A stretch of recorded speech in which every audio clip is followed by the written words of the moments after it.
Okay, folks, on today's show, we have a lot to get to because Donald Trump just gave one of the greatest press conferences in American history. He talked more in this press conference than Joe Biden has for 4 years, and he actually said coherent words, which I know we're not used to it. So I feel kind of spoiled, to be honest with you. We'll get to that. We'll get to Mark Zuckerberg and all the fallout from his announcement that he's killing the idiotic fact-checking programs that have been used as censorious tools. We'll get to Middle East policy from the Biden administration. Let's start with this press conference because, man, oh man, this was a doozy. And it was wonderful in so many ways. So first, I just have to show you a map of what America is going to look like under Donald Trump. It's a map of what America is going to look like. So there you see it. The United States. Okay, you also see the Gulf of America. Now, you might be thinking to yourself, hold up a second. Isn't that the Gulf of Mexico? No, it isn't. It isn't anymore. Donald Trump is going to instruct the federal government to rename the Gulf of Mexico the Gulf of America. And I am here for it. It's fantastic. If you look at that map, about 65% of the coastline along the Gulf of Mexico is in America. So screw it. That's our Gulf, my friends. That is the Gulf of America. Here's Donald Trump announcing. And we're going to be announcing at a future date pretty soon. We're going to change because we do most of the work there and it's ours. We're going to be changing sort of the opposite of Biden, where he's closing everything up, essentially getting rid of $50 to $60 trillion worth of assets. We're going to be changing the name of the Gulf of Mexico to the Gulf of America, which has a beautiful ring that covers a lot of territory. The Gulf of America, what a beautiful name. Yes! Yes. My friend Matt Walsh has suggested that we also rename the moon, to which I say, abso-freaking-lutely, we should rename the moon. It's our moon. We put a flag on it. We were there first. Ours. Not China's moon, not Russia's moon, our moon. Deal with it. We need to annex the moon immediately. But actually, really, I think it's pretty amazing that we're renaming the Gulf of Mexico, the Gulf of America. I think it's great. And who's gonna stop us? Mexico? Sure. They can't even balance a budget or stop the cartels from running their country. So the answer there is no. But that's not the only thing on the manifest destiny agenda list for the Trump administration that I am loving. I'm loving. Donald Trump has now deployed the Crown Prince, Don Jr., to Greenland because that is the next American territory. Go back to our map there for a second. Just want to show you the map. Look how big the United States is going to be. You see right north of us, there's this country that used to be called Canada. Well, as we know, President Trump has been talking about making it the 51st state. And I know that Justin Trudeau is out there tweeting how it'll never be the 51st state. But he has no say in the matter because when we invade, he will be shipped to the Panama Canal to work the Panama Canal. Don't worry, I'll get to the Panama Canal in just a second. That's right. More America is better. It's, as you can see on this map, Trumpland, which is huge. Trumpland used to be called Greenland. It will be renamed Trumpland, and it will be made in inherited fiefdom of the Trump family, I would assume.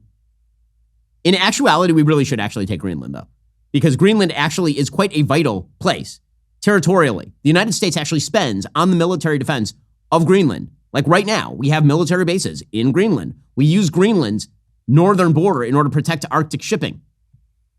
Right now, it is supposedly and officially Danish territory. It is home to the U.S. military's Pituffik Space Base. And of course, it's very important because as ice melts in the Arctic Circle, there are brand new North Atlantic shipping lanes that have drawn interest from Russia and China, and Denmark ain't doing a thing about it. So either Russia and China are going to have an impact there, or we are going to have impact up there. Arctic shipping has increased, according to Forbes, 37% over the past decade. Also, the island is part of the strategically important Greenland-Iceland-UK gap, a choke point Russian ships actually have to transit to travel from the Arctic Ocean to the Atlantic. Also, Greenland has a bunch of untapped mineral resources. Those include coal, zinc, copper, iron ore, diamonds, and oil. And a lot of the island has not been explored. There are only about 60,000 people on the island in total. And actually, the United States, believe it or not, does have a pretty good historic claim to Greenland. I'm going to go through the history. I know you weren't expecting a history of Greenland, but you're going to get a potted history of America-Greenland relations because actually, quite seriously, we should purchase Greenland. Here's President Trump on this matter. We need Greenland for national security purposes. I've been told that for a long time, long before I even ran. I mean, people have been talking about it for a long time. You have approximately 45,000 people there. People really don't even know if Denmark has any legal right to it. But if they do, they should give it up because we need it for national security. That's for the free world. I'm talking about protecting the free world. You don't even need binoculars. You look outside, you have China ships all over the place. You have Russian ships all over the place. We're not letting that happen. We're not letting it happen. And if Denmark wants to get to a conclusion, but nobody knows if they even have any right, title, or interest. The people are going to probably vote for independence or to come into the United States. He is correct about that. He is correct about that. The people of Greenland have been talking about independence for a very long time. If that were to happen, they would realign with the United States in a heartbeat. First of all, it's better to live in the United States than it is to live in a principality of Denmark. Second, as far as security concerns with Russia and China, Denmark ain't going to defend those Arctic straits. You think Denmark is going to go up against the Russians or the Chinese? If that is a matter of national security for the United States, why not sell Greenland to the United States if you are Denmark? And by the way, the United States discovered like half of Greenland. Just going to point that out here. When he says it's not clear what the historic sort of preserve of Denmark is in Greenland, he is actually correct about this. So back in 1775, to give you the potted history of Greenland, Denmark and Norway declared Greenland a colony. Greenland was then formally transferred from Norway to Denmark by a treaty of 1814. Denmark started trying to colonize the island in the 1880s. But here is the thing. A huge chunk before the 1880s was actually discovered by, wait for it, Americans. It was American Charles Francis Hall, who was the first to see Northwest Greenland during the Polaris expedition, which was 1871 to 1873. And another explorer named Robert Peary actually claimed much of the North. The only reason that Denmark has any claim whatsoever to Greenland, as far as the United States is concerned, is because when the United States was interested in purchasing the Danish West Indies during World War I, Denmark required the country to recognize its claim over the whole island of Greenland at the time. Peary, the explorer who discovered much of it and claimed much of it, opposed the U.S. giving up the claim because he said, hey, the Monroe Doctrine says no European interference in the Western Hemisphere. Instead, he suggested, correctly, that we should have purchased the island outright. And then, as it turns out, by the way, we basically had to do it anyway in terms of defending the island because, as you will recall, if you remember your world history, by the early 1940s, Denmark had been conquered by, wait for it, the Nazis. And so once that happened, the United States basically had to defend Greenland as its own principality because it was the only known significant source of a material called cryolite. And because Germany was attempting to use the North Atlantic as a base during the war, during World War II, the United States actually did apply the Monroe Doctrine on European colonies in the North Atlantic Ocean. By 1946, the Joint Chiefs of Staff had listed Greenland and Iceland as essential international locations for American bases. In fact, when NATO was in its heyday, Greenland was seen as more important to both American and Canadian defense than some of the Western European countries. Because, again, if you take a look at a map, when you get up to the very, very north of Canada, which is, say, the North American continent, it starts to get pretty close to territory that is controlled by Russia. In 1951, Greenland and the United States signed a treaty that gave the United States exclusive jurisdiction over defense areas within Greenland. So again, there's a very, very solid case that the United States actually ought to buy Greenland. Okay, but we're not stopping there, folks. Again, let's go back to our map. So on this map, I did not label Panama. Panama's actually to the south of that territory there that's called the other side of the wall. And you know, it's west of the territory that I've labeled there, the anti-European moat. Used to be called the Atlantic Ocean. It will now be known as the anti-European moat to prevent the Europeans from coming over here and bringing their terrible economic and social ideas. In any case, President Trump has made clear that he does not want the Panama Canal to be controlled by the Chinese. And this is a real concern. Okay, people are making fun of this sort of stuff, but actually it's a real concern. Yeah, he's half joking when he's making fun of Justin Trudeau and talking about making Canada the 51st state and all of that sort of stuff. But the Greenland thing is actually a fairly serious proposal. And when it comes to the Panama Canal, there really is a serious problem with the Panama Canal. The Panama Canal was built with American labor. It was built with American money. It was turned over idiotically by one of our worst presidents, Jimmy Carter, during the Carter administration. That was a stupid move. The Panama Canal has run significantly worse since the turnover to Panama. But it's not just that. The Panamanians have actually turned over both ends of the canals to Chinese companies. If you've ever visited Panama, I have been down there. I have visited the Panama Canal. It's not all that wide. It's relatively narrow, particularly at the entrance and exit. And so it'd be very easy for those companies, these Chinese companies, to shut off the entrances and exits to the Panama Canal. And 40% of all American container traffic goes through the Panama Canal. That's a lot of American commerce that's moving through the Panama Canal. That's the reason we built it in the first place. Which would mean that if the United States were ever to get into a conflict with China, pretty much all shipping would stop dead because China would try to take control of the Taiwan Strait. They would try to take control of the Strait of Malacca, which is sort of the tip of the South China Sea. That would shut off another shipping route. And if they could shut off shipping in the Western Hemisphere, they could absolutely cripple the American economy.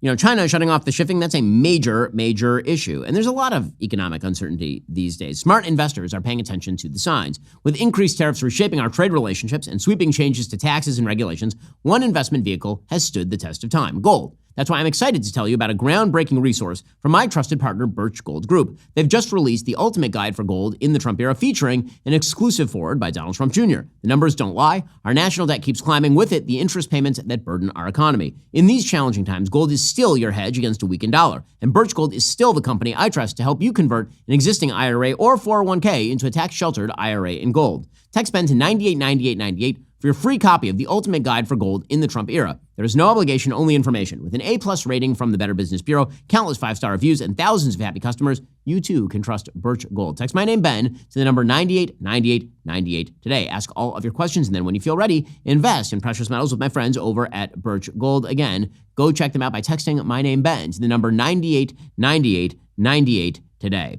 Also, I used to think restless nights, that those are just a part of life. You know, the tossing and the turning and the waking up with a sore back. I thought that's how people just normally slept. And then I discovered the magic of Helix Sleep. Game changer, because it turns out that the mattress is personalized to use. Just like your coffee, you need a mattress that's made just for you. What makes Helix different is they don't sell you that random mattress. You know, the one where you go to the mattress store and you lie down on the mattress for like 7.3 seconds, like it's fine, and then you sleep on a bad mattress for the next 20 years. Instead, they actually match you with the perfect mattress for your body and sleep style. Whether you're a side sleeper, back sleeper, or somewhere in between, they've got you covered. And trust me, when you find the right match, you'll wonder how you ever slept on anything else. Right now is actually the perfect time to upgrade your sleep because Helix is offering an incredible deal. Head on over to helixsleep.com/Ben to get 25% off site-wide, plus 2 free dream pillows with any mattress purchase. That's helixsleep.com/Ben for 25% off site-wide, plus 2 free dream pillows with any mattress purchase. Again, check them out right now at helixsleep.com/Ben and get that 25% off site-wide, plus the 2 free dream pillows with any mattress purchase. Gordon Chang, an author writing for Newsweek, points out the serious risks over at the Panama Canal. He says, it's true there are no uniformed People Liberation Army soldiers now stationed in the canal zone, but that's not the end of the story. Almost certainly there are Chinese operatives and military personnel in civilian garb there. The Panama Canal is a choke point that Beijing seeks to control and undoubtedly close off in the moments before the next global war.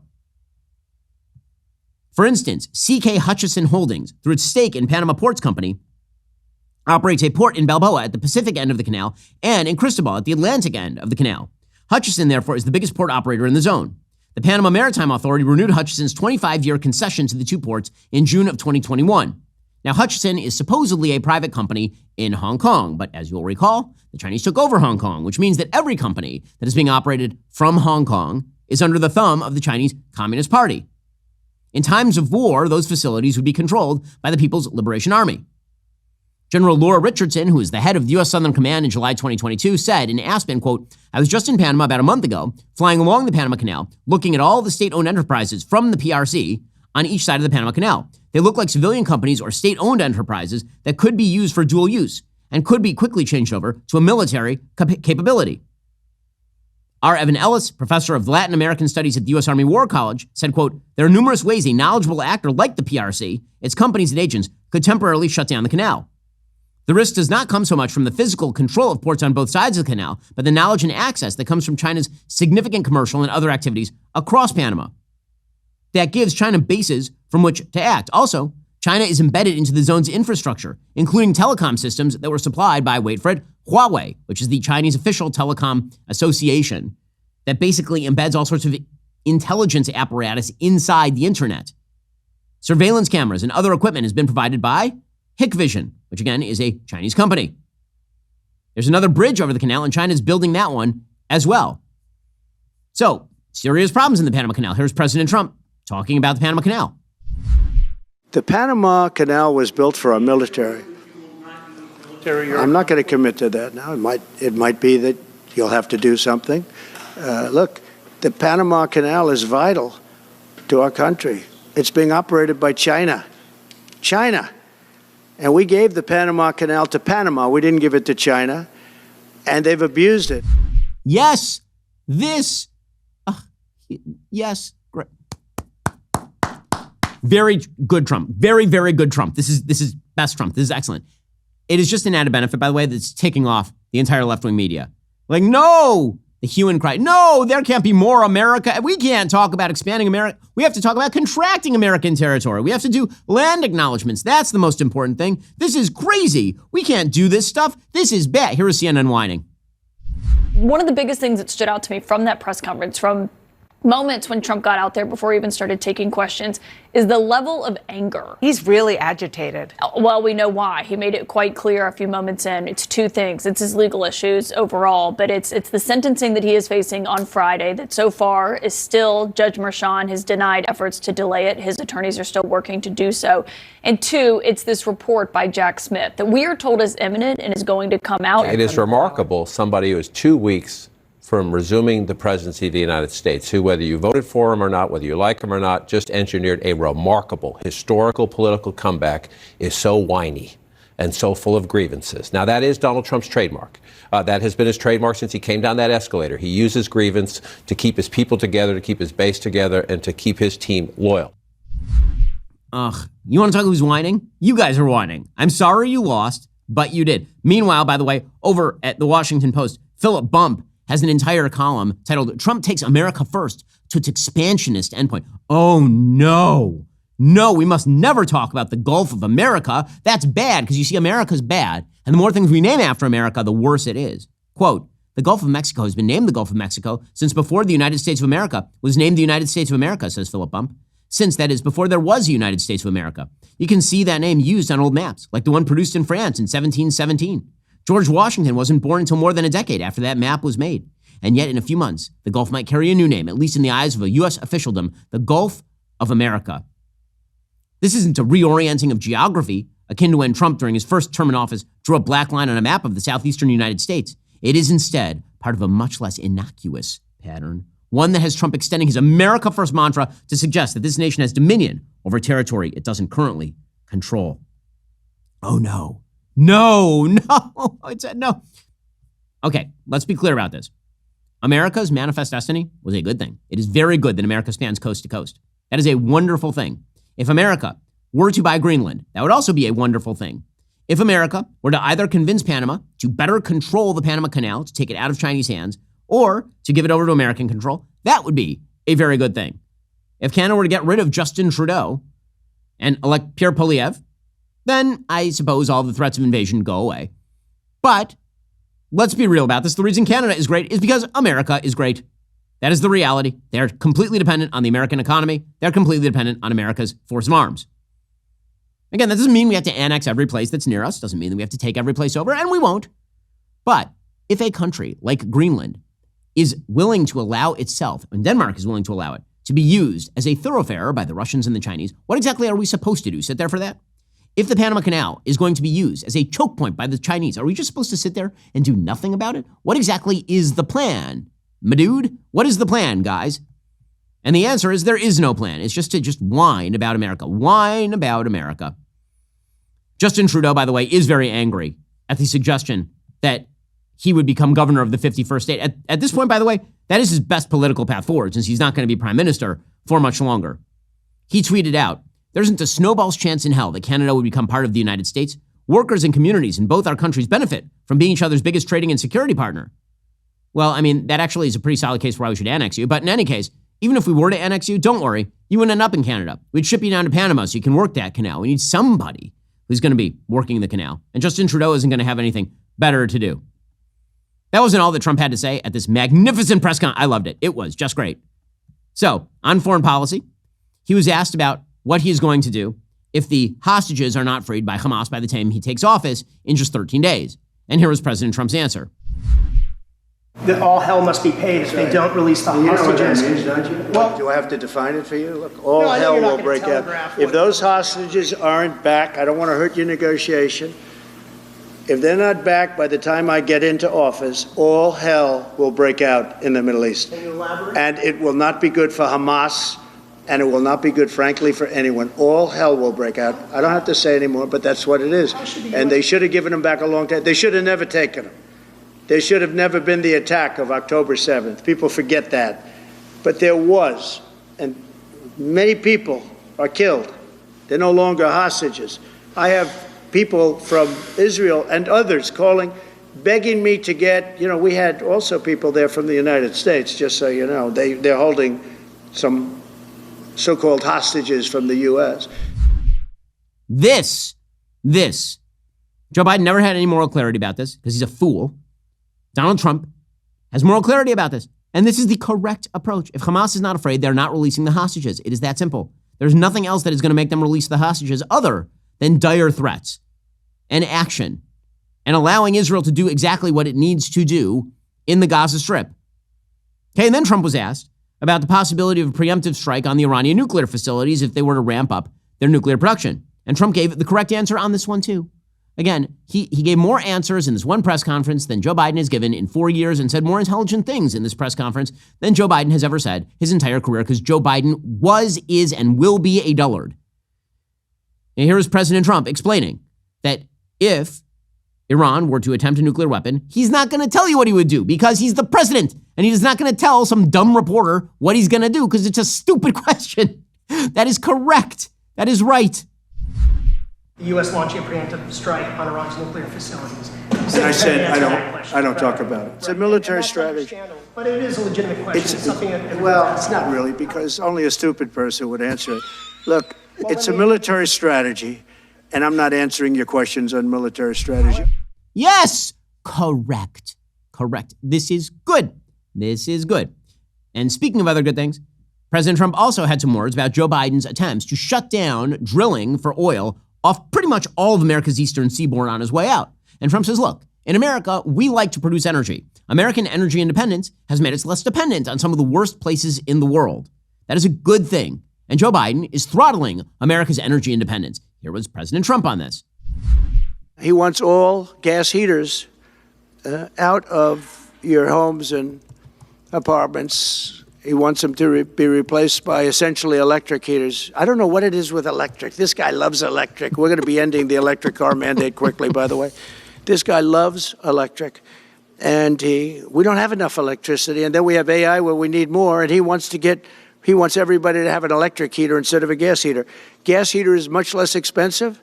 The heat is much better. It's a much better heat. As the expression goes, you don't itch. Does anybody have a heater where you go and you're scratching? And that's what they want you to have. They don't want you to have gas where you don't have the problems of the electric. It's the best. It's so good. It's just the best.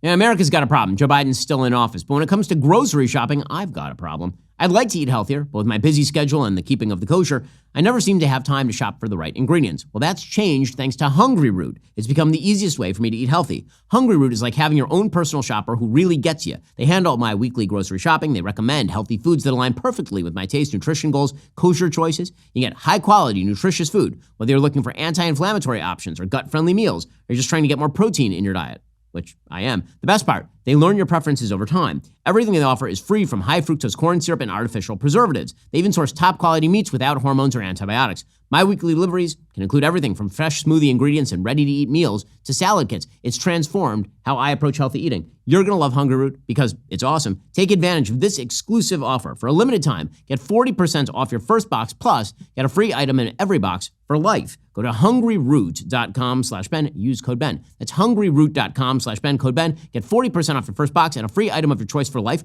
hungryroot.com/Ben. Code Ben. Also, New Year's resolutions, they always come with a lot of pressure. Whether it's hitting the gym or learning a new skill, getting your finances in order, it can all feel pretty overwhelming. But one resolution that gets pushed aside, that you can actually just do and be done with, creating a will or trust, is actually a super important thing.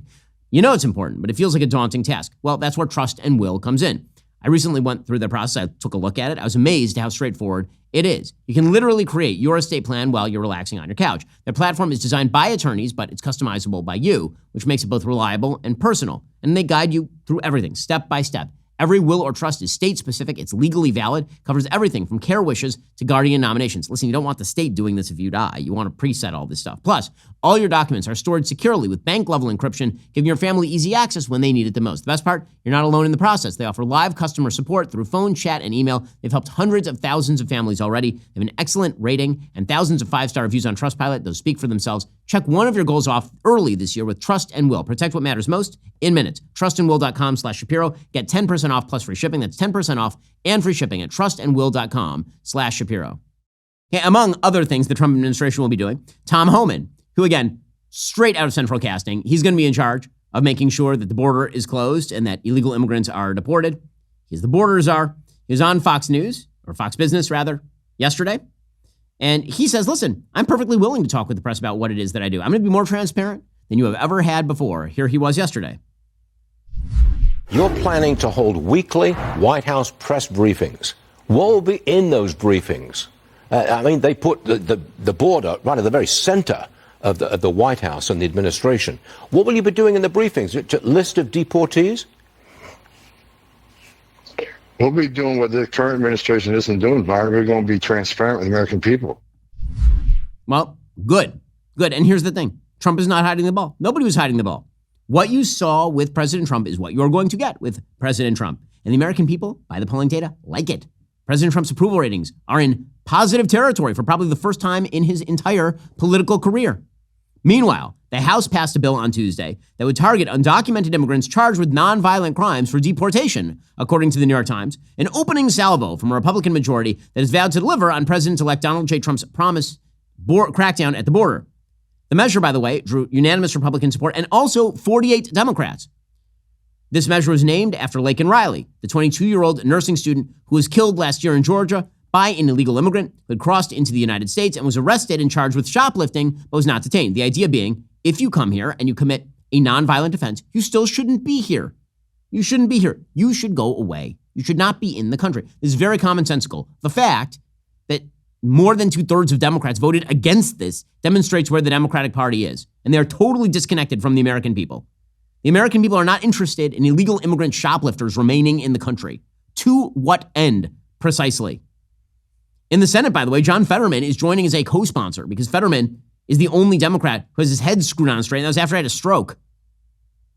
Representative Tom Emmer of Minnesota, the number 3 Republican, said, quote, "This bill is more than just a piece of legislation. It's a return to common sense American values. Under President Trump's leadership, there will be a lot more where that came from." And again, bipartisan vote, 264 to 159, is because the Democrats have run themselves right off the reservation. The Democrats are so far away from the common sense center that Donald Trump has claimed all of it. Now, meanwhile, I want to point out that President Trump is going to be quite pragmatic in how he approaches all of these issues. That includes things like spending. So if you are expecting, here's the downside of a pragmatic Republican administration. If you are expecting massive spending cuts to happen under Donald Trump, it's not going to happen. The reason it's not going to happen is because the American people don't like massive spending cuts. They don't. The American people have always wanted to have it both ways. On the one hand, they don't like the national debt. On the other hand, they don't like cuts to any of the programs that they like. So if you ask them if the government spends too much, they'll tell you yes. And if you ask them what they'd want to cut, the answer is like around the edges. So Speaker of the House Mike Johnson, who is at root a fiscal conservative, he is saying the true thing out loud, which is that the GOP is not going to cut benefits or restructure any of the major entitlement programs, which again was not only highly likely with a very slim majority, it was a guaranteed certainty. So I'm putting that on the map right now because one of the things that's going to happen is when this whole thing is wrapped up into one big, beautiful bill, as Johnson and Trump have said, or even two big, beautiful bills, the border bill and a tax bill, when all this stuff gets wrapped up together in one big bill and spending is not decreased, understand there was never any real taste in Congress or unfortunately, this is unfortunate, by the way, or with the American people in serious, steep cuts in the spending. There isn't. That's just the reality. And you can either yell at the reality or you can deal with the fact that that is the reality and work to convince your neighbors that everybody needs to rethink this whole giant spending thing. But it ain't going nowhere. Here is Speaker of the House Johnson. The Republican Party is not going to cut benefits, okay? We've made that very clear over and over and over, and that's the commitment of the White House and the commitment of this Republican conference. We do know, however, at the same time, there are many, many areas of fraud, waste, and abuse. The government is too large. The agencies are too many. They have too many divisions and employees and all the rest, and there'll be a very deliberate auditing of all of that in various aspects as we go through the process. Now, there will be a big battle among Republicans over the debt limit. And let's be real. Raising the debt limit is generally a useful tool in clawing back some of the spending. And I'm up for the battle. Like, I think it'll be good for there to be an internal Republican firefight, paring away some of the provisions. But overall, if you're expecting a massive reduction in the curve of spending under a Republican administration, just be prepared. It is not going to happen. There is not a majority for that. Among Republicans, there's not a majority for that. That's just the reality. Alrighty, meanwhile, the left is so frustrated today. They are so frustrated with Mark Zuckerberg, wildly frustrated with Mark Zuckerberg. As we discussed at length on yesterday's show, Mark Zuckerberg and Facebook have now completely rewritten the censorship rules on their social media network, which is a good thing. To be completely frank, they actually structured pretty much all of their censorship rules to shut down the Daily Wire specifically because we were the #1 news publisher on their platform. And this gave no end of heartburn to the legacy media as well as to the Biden White House. And Facebook fell for it, and Facebook fell to the pressure, and now Facebook is reversing all of that. One of their new policy executives, Joel Kaplan, explained some of these changes that are being made to the censorship policies on Fox News yesterday. So, Joel, why now? I know you said it's a change, but did you feel restricted over the last 4 years? And this is the first time it's in your business interest to express this quest for freedom? Well, there's no question that there's an opportunity here with a new president taking office, as I said, who really believes in free expression. And that's just going to give us the space to get back to those values that Mark has talked about for a long. Mark gave a big speech 6 years ago at Georgetown about free expression, about these values. Unfortunately, there's been a lot of political and societal pressure here and around the world that have pushed away from those values. We've got a real opportunity to reset, get back to them, and really provide a space for free expression. Okay, so this is the take. President Trump was asked at this press conference about Mark Zuckerberg and the changes in policy at Facebook. Here was his answer. Honestly, I think they've come a long way. Meta, Facebook. I think they've come a long way. I watched it. The man was very impressive. I watched it. Actually, I watched it on Fox. I'm not allowed to say that. Say it? Do you think he's directly responding to the threats that you have made to him in the past? With Probably. Yeah, probably. You're not going to get Trump sugarcoating that one. You're really not. And by the way, if that's true, I would hope that it's not. I would hope that when Zuckerberg says that he has changed his mind back to what it was in 2019, that he would like this to be the rule all the way out, I hope that's true. Regardless, there's no question that Trump's election is what got this done over at Meta. Now, the media are fighting mad about this. I mean, they are losing their ever-loving minds over this, which leads to one of the great headlines I've seen. This is from the New York Times. Quote, Meta says fact checkers were the problem. Fact checkers rule that false. What the F? Meta says fact checkers were the problem. Fact checkers rule that false. Well, so the hell what? That's because fact checkers are constantly political. What do you think they're going to say? No, it's true. We were the problem. What exactly did you think they were going to say? What a joke.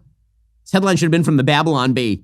Absolutely ridiculous. So the fact checkers are all really mad. They're mad because Mark Zuckerberg said, we're no longer using your fact checking resources because you're too politicized.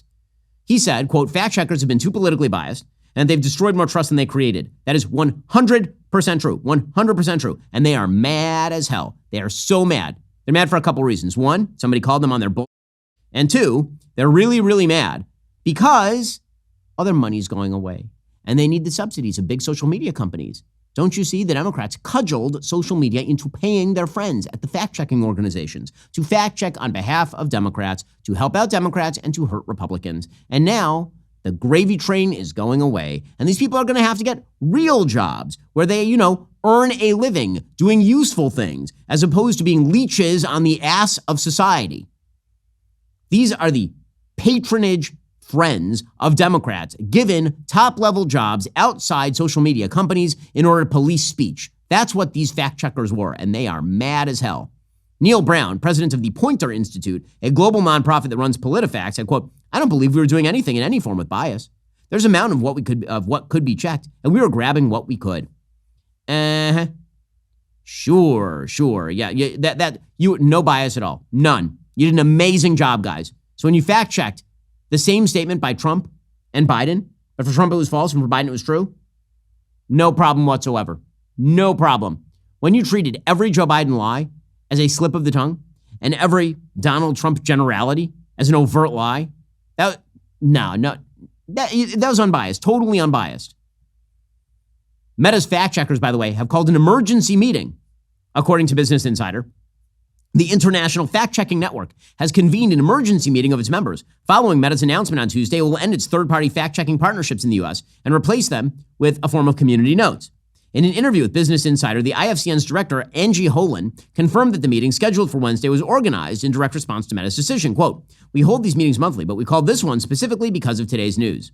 The meeting is expected to draw between 80 and 100 attendees from the IFCN's network of fact-checkers, which spans 170 organizations worldwide. The IFCN has long played a crucial role in Meta's fact-checking ecosystem. Certification from the IFCN signaled a fact-checking organization met rigorous editorial and transparency standards. By the way, we actually at one point attempted to set up a fact-checking organization that would meet the standards for Meta, and Meta said no. The social media companies said no. You know how many hoops you had to jump through in order to do this? And those hoops were all being set by places like the IFCN. Angie Holan, again, one of the heads of this organization, she put out a statement, quote, "This decision will hurt social media users who are looking for accurate, reliable information to make decisions about their everyday lives and interactions with friends and family. Fact-checking journalism has never censored or removed posts. It's added information and context to controversial claims. It's debunked hoax content and conspiracy theories. The fact-checkers used by Meta follow a code of principles. It's a capital C and a capital P for code of principles. So you know they're super principled in their code because they used capital letters requiring nonpartisanship and transparency. It's unfortunate this decision comes in the wake of extreme political pressure from a new administration."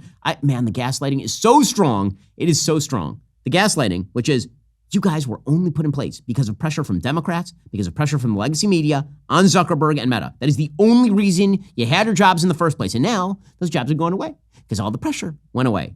And now you're blaming Trump. You're blaming the Daily Wire. You're blaming the evil right for you losing your job. Well, fine. You want to blame us? Fine. You know what? I'll take it. You should lose your job. You were terrible at your job. You were trash at your job.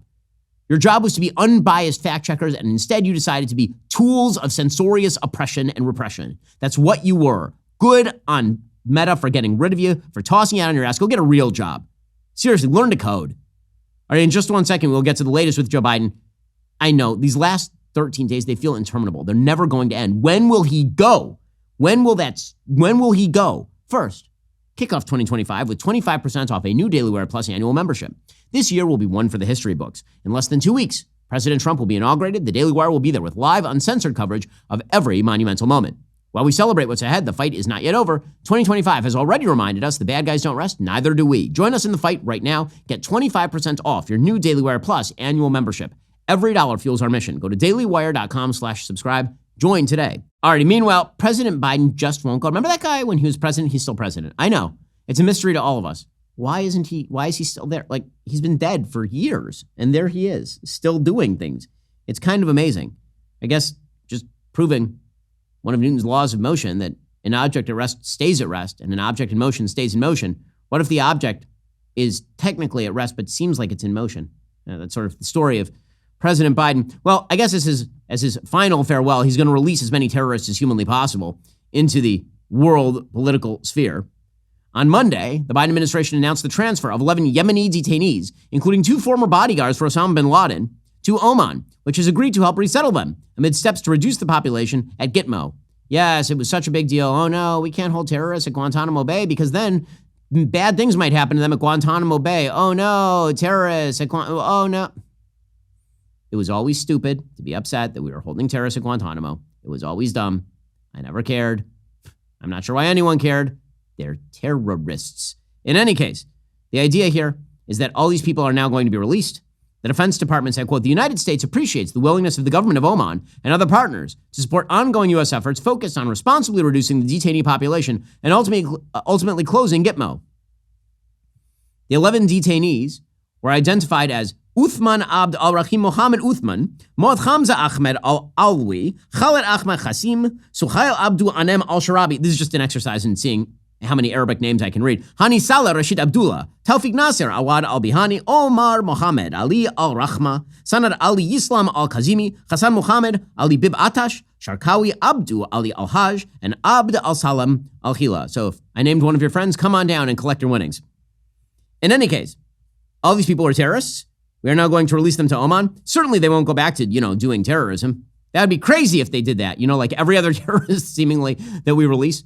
They certainly won't do that. But wait, there's more. Biden is also attempting to trade some of the Gitmo prisoners for hostages being held by the Taliban. Wait, I thought the Taliban were our friends now. After all, this schmuck decided to turn over all of Afghanistan to the Taliban, saying that they had helped us in the transitional process. Now, it turns out that they're just as evil as they ever were, and they've gone right back to beheading their enemies, and they've gone right back to oppressing women and stuffing them into bags and basements and marrying off children and all the rest. The Taliban, the world's best people. So glad we decided to get 13 American service people killed and hand them billions of dollars in military technology. The only good news being only China got that military technology because the Taliban have no idea how to use a helicopter. In any case, the Biden administration is now negotiating with the Taliban to exchange Americans detained in Afghanistan for at least one high-profile prisoner alleged to be an Osama bin Laden associate, held at Gitmo. Why, it's almost as though, because the United States keeps trading away terrorists for Americans, people keep taking Americans hostage. It's totally crazy. Now, I interviewed the incoming National Security Advisor, Mike Walls, about specifically hostage issues. And he said, listen, if anyone takes an American hostage while we are in office, they should know one thing. They are going to be dead. All their friends are going to be dead. That is the way that you treat with hostage takers. But that is not the way Joe Biden has. He's just been trading away as many terrorists as he can find in favor of people like Brittany Griner. The administration has been discussing a deal with the Taliban since at least July. Apparently, the U.S. will release Mohammed Rahim al-Afghani, who the U.S. government alleges was a senior al-Qaeda aide. If the Afghan rulers release George Glesman, Ryan Corbett, and Mahmoud Habibi, American citizens seized in Afghanistan in 2022. Rahim is currently being held in Gitmo. Biden had yet to decide on the Taliban's proposal, apparently. So that's great. We need to let more Gitmo prisoners go and incentivize more hostages to be taken. By the way, I am so glad that we decided to engage in the most ignominious surrender to a bunch of 7th century cavemen. It worked out well for everybody. Well, the good news is Democrats are really at the top of their game right now. They've decided that it's very important to give AOC, the venerable AOC, the inimitable AOC, Alexandra Ocasio-Cortez, she of the 3 names and 3 IQ points, they've decided to give her a plum spot on the Steering and Policy Panel, the Energy and Commerce Committee. So they decided to let her skip a few more senior people and instead give her a spot on that Energy and Commerce Committee. That committee is responsible for jurisdiction over healthcare, energy, technology, and other policy areas that will be in the spotlight in the new Congress. There are a lot of more senior Democrats who are mad because given that this is the Energy and Commerce Committee, the Energy and Commerce Committee, they might want to take a more moderate position than the Biden administration has historically taken on things like the Green New Deal. Nope, they decided to hand that over to AOC. So we'll see how that goes for them. Bold move, Cotton. We'll see how well all of that works. Meanwhile, with the Trump administration coming in, the end of the war in Ukraine is going to be on the table. President Trump has made very clear that he wants to get to the end of the war in Ukraine as fast as humanly possible. And everybody knows what the outline of a deal looks like. Now, I don't believe that President Trump is going to force Ukraine into a situation where Ukraine will be invaded again in a year or 2 or 3. I don't think that would be in President Trump's interest as president of the United States, and it's not in his interest for Vladimir Putin to go strolling through Kyiv. That would look quite bad for the incoming Trump administration. The most likely scenario here is keep up the military pressure on Russia, sufficient to get Vladimir Putin to come to the table. So Vladimir Zelensky did an interview with Lex Friedman over the course of the last 48 hours or so, in which he called out to President Trump for enough continued aid to at least continue the battle. I think that President Trump not only has will, he has all these possibilities, and it's not just talk. I really count on him, and I think that our people really count on him. Now, I have to say, points to Vladimir Zelensky. He was asked by Lex Friedman. So Lex is a super nice guy. I know Lex. But one of Lex's big things is sort of this emotional sensitivity where he asks if people can find common ground with their enemies and all the rest. And so he asked Vladimir Zelensky if Ukrainians can find it in their heart to forgive Putin. He's like, no. That's going to be a no from me, dog.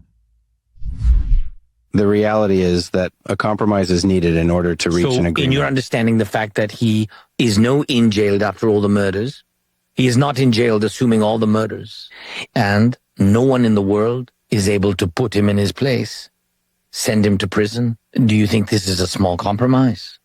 This is not a small compromise, and to forgive him will not be a small compromise. To forgive, no one will forgive. This is absolutely impossible to forgive him. We cannot get into the head and soul of a person who lost their family. Nobody never will accept this. They simply took away the most precious thing from you, will you ask? Who ruined your life before going to rip their head off?